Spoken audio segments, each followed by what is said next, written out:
Voilà, je voudrais lancer une idée, mais je ne sais pas si je dois le faire, parce que ça pourrait paraître déplacé par les temps qui courent. Mais voilà, il y a bientôt maintenant 10 jours, un malheureux Marocain s'est noyé dans la Seine, ou a été noyé dans la Seine, et on nous dit qu'il a été noyé par des skinheads. Monsieur Vievorka, dans un article publié par... vous savez quoi, Michel? Vous vous souvenez dans quoi Vievorka avait écrit ça? Enfin, avait dit que depuis l'affaire de Carpentras, tous les skinheads de France étaient fichés dûment et sérieusement fichés. Donc ils sont à peu près 2-3 000, mettons 5 000. Il y a donc 5 000 suspects en France, et ça fait 10 jours que la police mobilisée pour retrouver les assassins du malheureux Marocain. Dans la tribune, non? Peut-être dans la tribune. Non, je crois. Je sais pas. Enfin, n'insistons pas. Ne donnons pas de fausses précisions si on les a pas. En tout cas, il a dit ça d'une façon très précise, que grâce à Carpentras, on avait fiché entièrement la petite famille des skinheads, y compris ceux qui vont au match de foot et qui nous empêchent de circuler et de nous garer. Et donc, on a fait la police, normalement, depuis 10 jours, a écumé les milieux skinheads.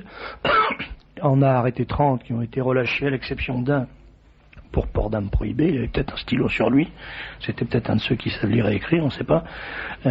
En tout cas, ils ont été remis en liberté, et au bout de 15 jours bientôt, on n'a toujours pas identifié les assassins, bien que on ne... Quoi? Qu'est-ce que vous voulez me dire, Victoria? Il y a une auditrice qui nous signale que sur RTL, on vient d'annoncer que 5 skinheads avaient été arrêtés à Reims. Ces derniers ont précisé qu'ils n'avaient rien à voir avec le Front National et que leur but était surtout de perturber le défilé du 1er mai. Bon, ben c'est très bien de les avoir arrêtés alors.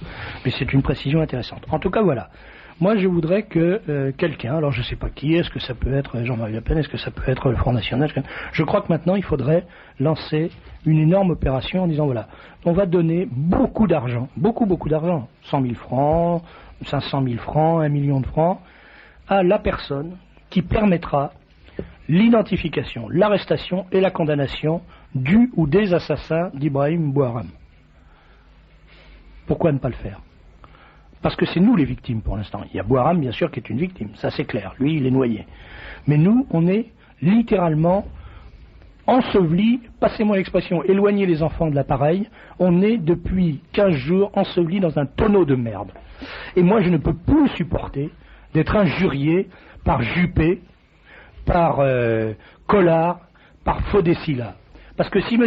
Juppé veut défendre les droits de l'homme, avant de venir emmerder le Front National et les militants nationalistes et les patriotes en France, il ferait mieux d'aller moins faire le malin, d'aller moins faire des caresses et des lèche-cuteries aux assassins chinois, aux ordures cubaines. Il ne faut quand même pas oublier que ces gens qui veulent donner au Front National et à des patriotes français des leçons de défense des droits de l'homme sont des gens qui ont reçu Castro, l'assassin, le dictateur sanglant Castro à l'Élysée il y a quelques semaines, qui sont allés faire des grâces aux dirigeants chinois, qui sont en ce moment à Moscou pour aller saluer l'assassin des Tchétchènes, qui sont en Bosnie, en Croatie, en Serbie, incapables de prendre une décision politique sérieuse pour ramener l'ordre. Ce sont des lopettes, ce sont des dégonflés, ce sont des moins que rien, en face de n'importe quelle force, en face de n'importe quelle puissance, ils se comportent comme des trous du cul, mais en face de nous, Front National, qui n'avons aucun moyen de nous défendre, ni la radio, ni la presse, ni la télévision, ni rien du tout, ils se conduisent comme des caïds. Moi je dis que ces gens qui roulent les mécaniques en face de nous sont des ordures. C'est trop facile de faire ça. Alors maintenant, il faut qu'on tire cette affaire au clair. Il faut qu'on tire l'affaire de Carpentras au clair. Il faut que la vérité sur Carpentras soit dite. Elle est connue, la vérité sur Carpentras. On sait quel est le salaud qui a fait la profanation de Carpentras. Mais personne n'ose le dire. Parce que, comme le disait M. Brun, la vérité sur Carpentras, ça aurait pour résultat de dédouaner le Front National et de faire peser un fort malaise. Et si vous voulez savoir la vérité sur Carpentras, je ne fais pas de publicité, vous n'avez qu'à lire le livre journal qui est paru ce matin. Je l'ai dit, la vérité, parce qu'il y en a marre de ce mensonge. Et il faut savoir la vérité sur l'assassinat d'Ibrahim Bouharam. Moi, je pense personnellement que des gens ont payé des types pour se déguiser en skinhead et pour assassiner ce Marocain pour provoquer un incident. Parce que c'est pas possible qu'on nous explique en même temps que ces skinheads avaient des balafres sur la gueule et qu'on soit incapable de nous dire s'ils ont 20 ans ou 50 ans. Il n'y a pas un témoin qui a été capable de dire l'âge. Il y avait 2100 flics qui étaient sur place. Il y avait la brigade fluviale qui était sur place. Il y avait un joueur de saxophone qui était à 10 mètres. Il y avait un bouquiniste qui était à 20 mètres, qui a assisté à toute la scène. Personne ne s'est mis à l'eau pour sauver ce malheureux.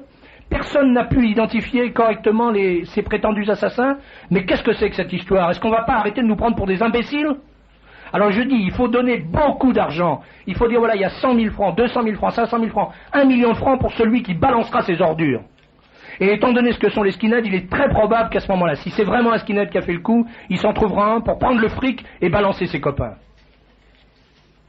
Alors j'en appelle à ceux qui sont intéressés par cette histoire. Je ne sais pas si le Front National le fera, je ne suis pas conseiller du Front National, je ne sais pas si ça sera quelqu'un d'autre. Mais je dis qu'il faut qu'il y ait une institution quelconque, un parti, une organisation qui prenne ça en main, qui réunisse le fric et qui dise voilà, on achète la vérité. Parce qu'il y en a marre. Puisque le pouvoir est incapable de dire la vérité, puisque la police est incapable d'éclairer cette vérité, nous on va le faire. Et on va le faire avec la seule arme qu'on ait entre les mains, et encore à petite dose, l'argent. On va payer les gens pour vendre ces salauds. Voilà. Alors maintenant, si vous êtes d'accord, si vous voulez participer à ça, vous me le faites savoir, soit au journal demain, soit à la radio ce soir, c'est plus possible. On ne peut plus se laisser traiter de cette façon-là. Qu'est-ce qu'on est? Moi je suis un père de famille, je suis un honnête citoyen. J'ai jamais été condamné en dehors des procès de presse.